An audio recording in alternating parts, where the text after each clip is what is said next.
Well, good afternoon, everyone.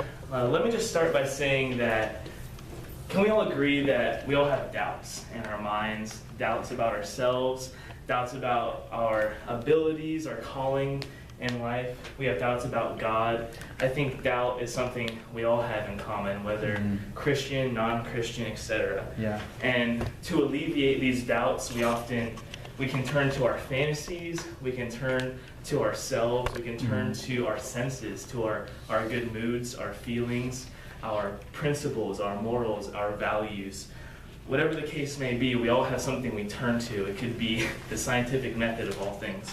So I want to talk about someone who dealt with doubt a lot. And I just want to say that this person, they found the fine line between doubt and distrust in God. And he's a friend whom I relate with and whom I think can really speak to this area of doubt. So even though he was doubtful, that God didn't let that stop his plan for his life. So let's meet my friend. Hello everyone, my name's Gideon. Maybe you heard of me, maybe you haven't. You know, whether good things or bad things. You know, some, they call me the Thomas of the Old Testament, the doubter.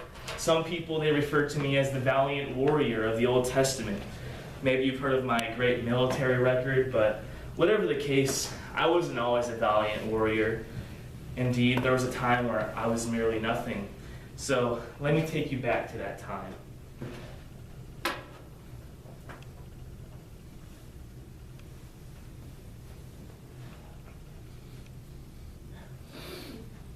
Oh, hi, it's Gideon again. Let me tell you about a time of my life. It was a dark time. You see, my people of Israel and I, we were fiercely oppressed. We were overshadowed by the tyrannical rule of the Midianites. They treated us very poorly. They would often deprive us of our livestock. They would steal our crops. There was times where we really didn't have much to eat at all. In fact, one by one, we would slowly dwindle in number. We would die off because we were so malnourished. I recall there was one night we were eating dinner, and we were splitting just a small portion of grain between all of us, all my family. And the Midianites, they came in, they kicked the door down, and they stole our wheat, and we were left hungry that night. It was a terrible time. I remember another day, it was a dark day once again, sort of like they all were. I had my head down, I was overcast, and I found in the field a little bit of wheat. And the Midianites, they must have left it, and I salvaged it. I took it, I went to thresh the wheat in the threshing floor, and all of a sudden, in this normal day, like any other day, an extraordinary thing happened. As I was threshing this wheat, minding my own business, I had my head down, I was looking down, and all of a sudden I saw this brilliance, this light. It appeared, and I was awestruck. I didn't know what to do. I looked and I thought it was the Lord himself, but it was an angel of the Lord. I was in shock. And I looked at him, he looked at me, and he said, "The Lord is with you, O valiant warrior." And I couldn't help but chuckle. I looked at him, and I looked behind me. That valiant warrior? Who walked in? The Lord is with me? Excuse me, Mr. Angel, whoever you are, but if the Lord is with me, then why are things the way they are? Why are my people so oppressed? Why is all these things happening to me? Why are my people so downtrodden? Why are we so distressed? In fact, if the Lord is truly with me, then where are all these miracles that I've heard about, my ancestors have told me about, the deliverance from Egypt and these miracles? If the Lord is truly with me, why is there no evidence? I do not see it. But the angel, his response wasn't to entertain my skepticism or my doubt or to invalidate me. In fact, his response was to affirm me. And he said, "Go in your strength and save Israel out of Midian's hand. Am I not sending you?" And I still wasn't buying it. And I said, "Excuse me, maybe you don't know about me and my family, but I am the weakest of my family. In fact, my tribe is the weakest of all the tribes. And do you see these hands? Do you see how small they are? How can these hands deliver my people from the hand of the Midianites themselves? I don't think you understand. I am weak. Look at me. And the Lord answered, he said, I will be with you, and I will strike down all the Midianites, leaving no survivors. I was still toiling in my mind. I couldn't wrap my head around it. And I was like, okay, if the Lord is truly with me, if you mean what you say, I need a sign. I need to put you to the test. So I said, wait here. Wait here. I'll be right back. And so the Lord waited. And I came back with some goat stew and some bread as an offering. The angel instructed me to put it on the rock in front of him. And as I put this offering on the rock in front of him, immediately the angel took his staff, hit the rock, and the whole thing engulfed in flames. I was amazed. As soon as this ignited, the angel disappeared, and I was frightened. I was scared, I tell you. I thought the angel disappeared to bring back myriads of angels to judge me and to condemn me for my doubt and my unfaithfulness in God. But in that moment, the Lord spoke to me in my frustration and in my doubt and my fear, and he said, no, I will preserve you. I will preserve you for a time. And in that moment, in that place where I dropped to my knees, I built an altar to the Lord, and I said, the Lord is peace. I called it the Lord is peace. Now you see, later that night, the Lord decided to test my obedience once again. He came to me, and this time, I was a little bit more ready. I was a little bit more prepared. I was a little bit more built up because I had just witnessed a miracle. I saw an angel of the Lord, and I built an altar to the Lord himself. So I felt a little bit more ready for this task. So I said, okay, God, what do you have for me? The Lord said to me, I want you to take your father's bull to his altar of Baal. It was a pagan god of the day, not the God of Israel. He said, take this bull to the altar and tear that altar down. And with the same wood that you tore down the Asherah pole and the altar of Baal, I want you to sacrifice this bull right there and build another altar in my name. And I gotta admit, I was pretty frightened.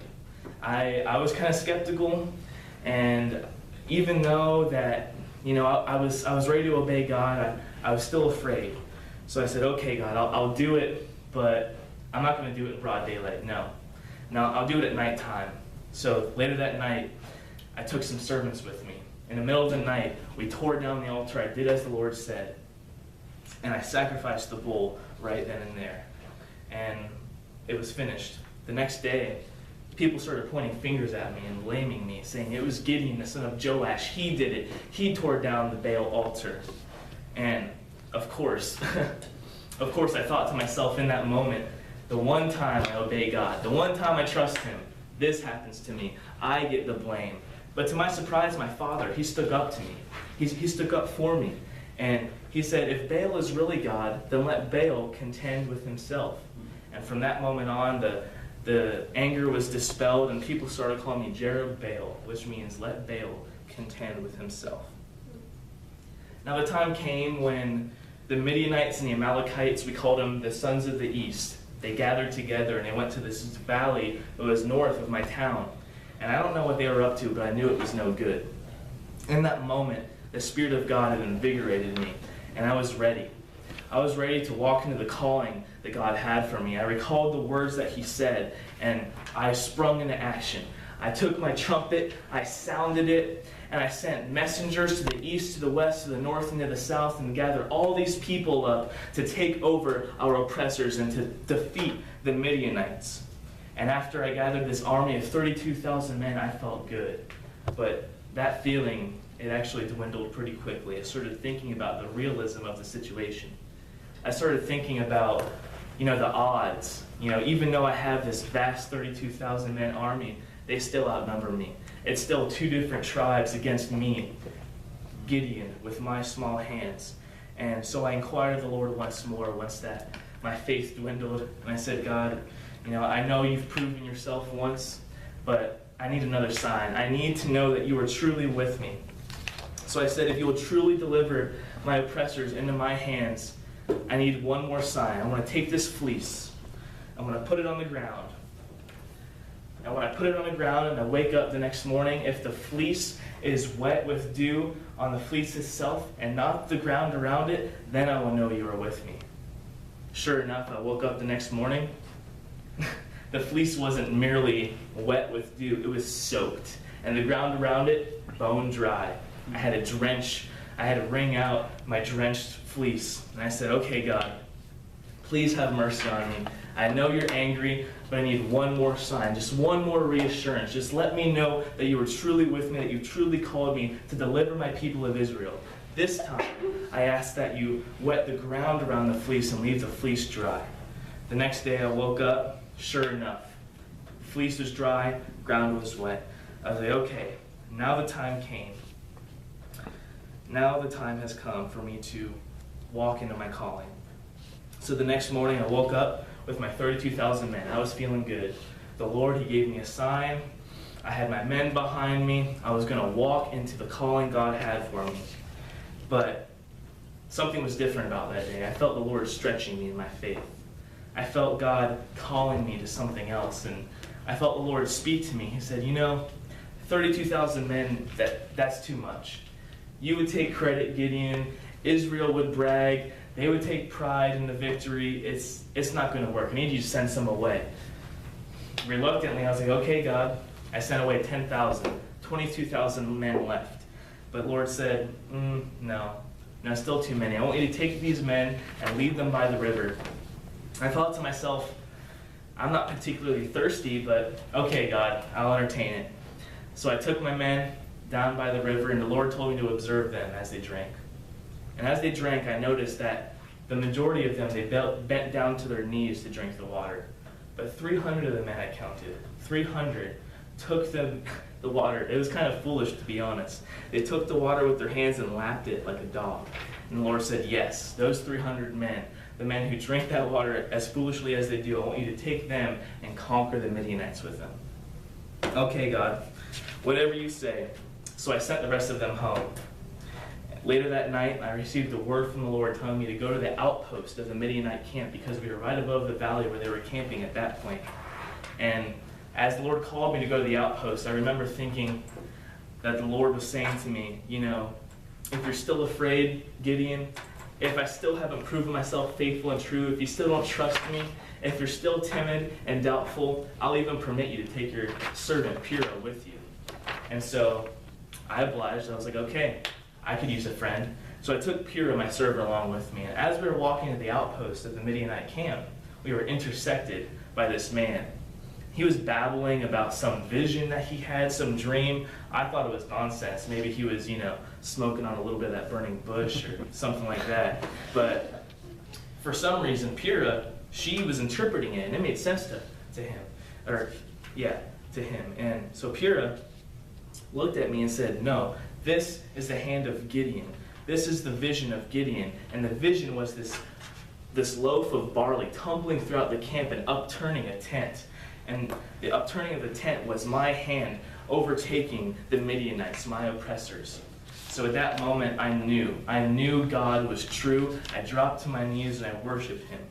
And invigorated and strengthened, I went back to my 300 men and I woke them up ready for battle. I gave them their instructions.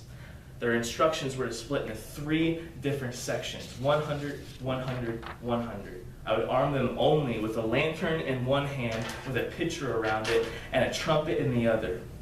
And I said to them, as I walk up to the outpost, you follow my lead. I'm going to blow my trumpet, and as I blow my trumpet, you blow yours, and say, for the Lord and for Gideon. And looking back, I probably could have just left it to for the Lord, but that's besides the point. So we went up to the outpost. I blew my trumpet. They said, the sword of the Lord and the sword of Gideon, and we charged. And before I knew it, you should have seen the looks on their faces. They woke up in a panic, I tell you. And the swordsmen, they all started stabbing each other and turning on each other, not knowing what happened. And the majority of them, they fled. So I was like, oh, all right, here's my chance. So I chased after them, my army and I sent out messengers to the borders to cut them off. They took 2 of the generals, took 2 of their heads, and gave them to me. I kept pursuing the kings of the Amalekites and the Midianites, eventually capturing them and ambushing them and putting them to shame for their injustice and putting them to death. Finally, victory was mine. Finally, the Lord delivered me and my people, even through these small hands. And so, shortly after my victory, everyone was trying to elect me as king of Israel. And I got to admit, it was kind of tempting, but I knew the Lord was their God and the Lord was their king, so I declined. And I asked instead that instead of they electing me to be king, that they give me one golden earring from the plunder each, that I may make an ephod out of it. So they gave me their earrings, I made an ephod, and I placed it in my hometown as a commemoration of my victory through the Lord. But something still wasn't right. I must have not given enough glory to God, or not, empowered or instructed my men well enough, because Israel, even though I gave glory to God, they still found a way to go there and worship the ephod. After my victory, we had 40 years of peace, but after I died, Israel, they reverted. They did what was right in their own eyes, and they went back to idolatry. And that is my story. You see, there are some valuable lessons we can learn from Gideon, my friend. Here are a few of them. There's a fine line between skepticism and distrust in God. You see, Jesus covers us in his grace. He completely covers us, even when we're doubtful. But we have to be honest with him. We have to tell him how we truly feel and not put up a front. We have to have that hard prayer that says, Lord, I believe, but help my disbelief. He can take it. He can relieve our doubt. And even when we obey and honor and submit to Christ, people will still dishonor and disobey us. People will still put the blame on us. And even sometimes our victories in Christ can become our own stumbling block, and a stumbling block for those around us as well. If we're not careful. We must realize that in regards to salvation and everything else that God calls us to, the only place that we have is to say yes. We are saved by grace through faith so that none can boast. And my final challenge to you all this morning, or this afternoon, is that the only thing God requires for him to use you is willingness and humility. He can cover your doubt. And you may have small hands, but God can make them able hands. Thank you. Good job, Asa.